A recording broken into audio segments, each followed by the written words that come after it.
serial killers. They capture our imaginations, don't they? But they also horrify us at the same time. Today, we're going on a deep dive. It's a case that's both perplexing and deeply disturbing. It's the story of David Villarreal, a serial killer who terrorized Texas in the late 70s and early 80s.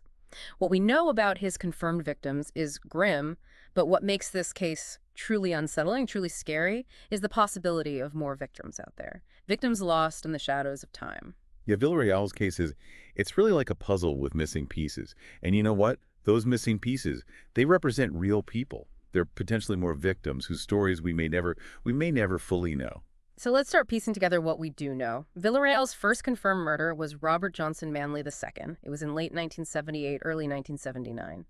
And the brutality of this first kill is startling. It is. It's really startling. It's not just the brutality, though, is it? It's also that impulsive nature of it. Manley was bludgeoned with a claw hammer and the murder weapon just left at the scene. And for a first-time killer, this lack of premeditation, it's unusual. Raises questions, doesn't it? Was this a crime of passion? Or was it a glimpse into a darker, more calculated mind, a mind that was just starting to unfold? Then in 1979, Villarreal killed 3 more men: Ernesto Corbajal Garcia, Tony Natal Gutierrez, and Charles Edward Moya. And the violence, it escalates dramatically. Right. We're not just talking about blunt force anymore. Now there's stabbing, there's throat slashing, there's even post-mortem mutilation. It's chilling. It really is. The escalation, well, it's a common pattern, isn't it? Right. It's a pattern we often see with serial killers. But what really gets me here, what really strikes me, is the specific nature of the violence, especially that mutilation. It seems to go beyond just ending a life, It's like there's an element of control, dehumanization, and that is particularly disturbing. It's like almost as if he's trying to erase their identities completely. And all of this is happening while he's targeting a very specific community, gay men. And during a time, a place, Texas, in the late 70s, early 80s, where societal attitudes toward that community were, well, they were far from accepting. You've hit a crucial point there.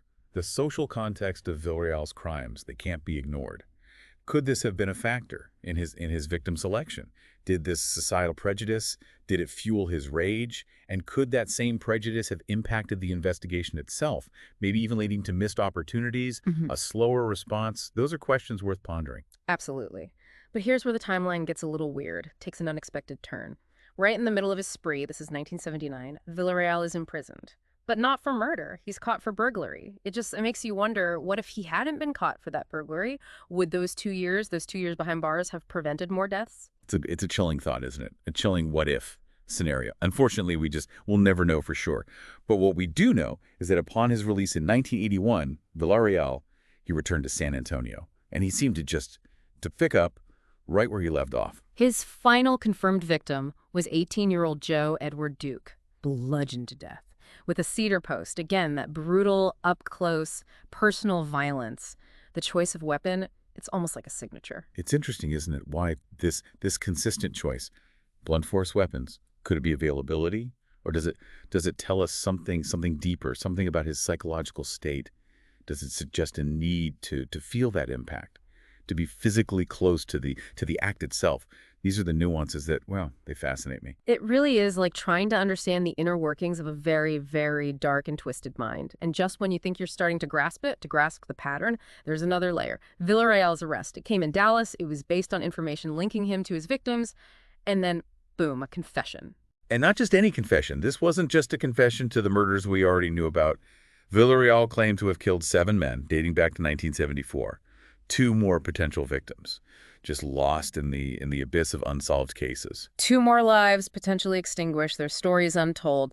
Suddenly, this case feels even bigger, even more unsettling. And with those confessions, well, more questions come up, right? Were these murders overlooked, or did the social climate at the time, did it contribute to a lack of attention, a lack of urgency surrounding those cases? These are uncomfortable questions, but they're crucial questions to ask. Okay, so let's delve into these confessions, shall we?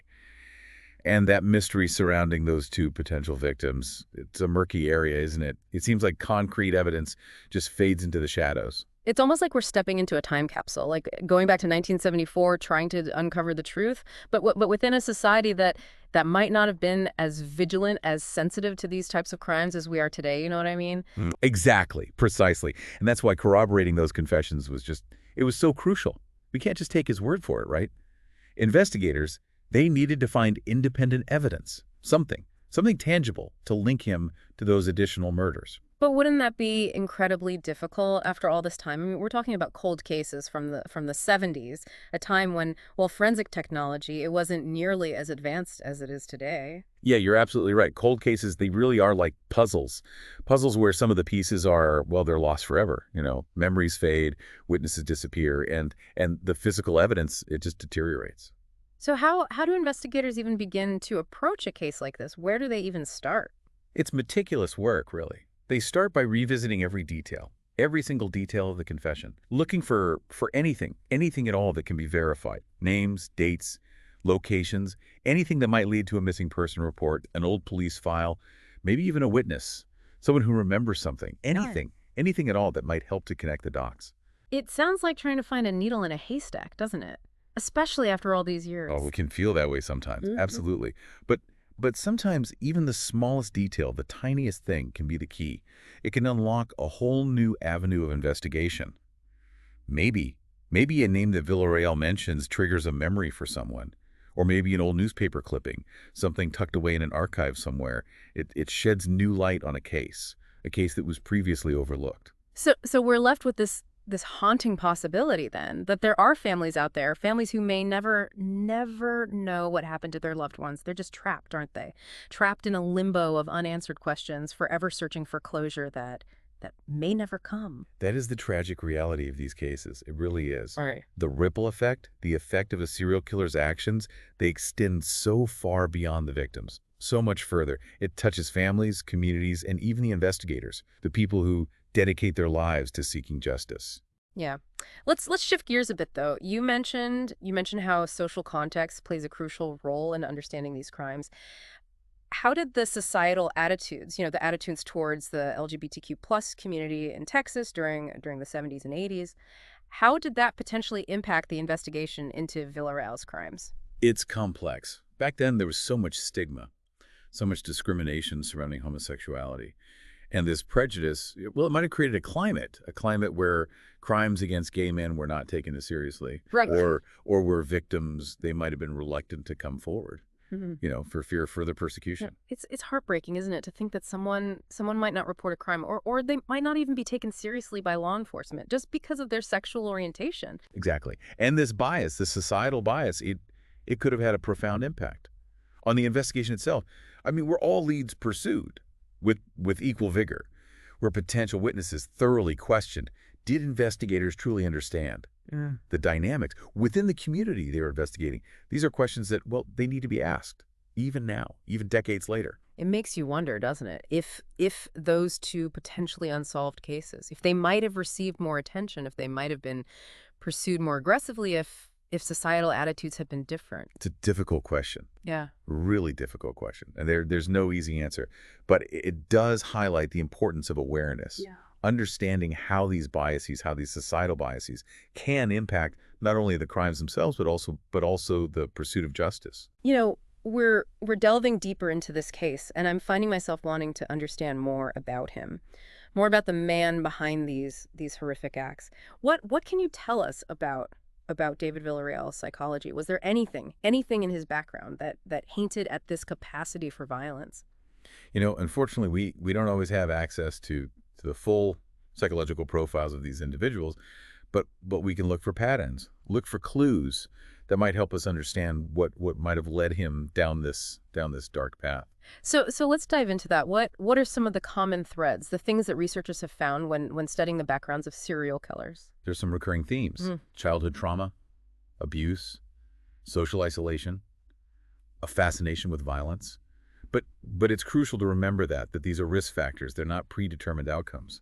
Lots of people, countless people experience these things, and they never harm anyone. So what's the missing piece then? What makes someone cross that line from fantasy to actually committing these horrific acts? That is the million-dollar question, and Mm. honestly, there's no simple answer. Yeah. It's likely a complex interplay of factors, biological predispositions, environmental influences, personal choices, all converging in a perfect storm to create a serial killer.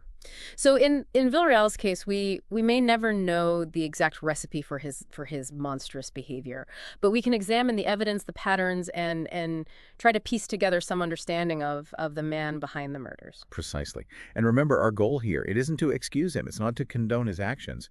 It's about gaining insight. Insight into the dark side of human nature. It's about learning from these cases so that we can maybe prevent similar tragedies in the future. It's a daunting task, isn't it? But a necessary one.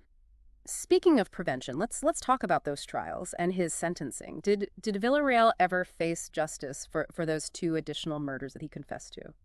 That's where things get even more complicated. He was tried and convicted for 5 of the murders, 3 in Dallas and 2 in San Antonio. Yeah. But without that corroborating evidence, those 2 additional confessions, they remain just that, confessions. He received multiple life sentences, so he never walked free again. But those 2 potential victims, they were never officially acknowledged in the legal system. So even though he confessed, he was never actually held accountable for those 2 additional lives. The lack of evidence, that corroborating evidence, it presented a real challenge for prosecutors, a big challenge. They couldn't bring charges without something concrete to link him to those crimes. And it's a frustrating reality of our justice system. Sometimes, even when a perpetrator confesses the legal process, it requires more than just words. It's almost like a double injustice, isn't it? The victims, they're denied justice, and the families, they're left with this agonizing uncertainty, never knowing for sure what happened to their loved ones. You've hit on a point there, a point that often gets overlooked in these high-profile cases.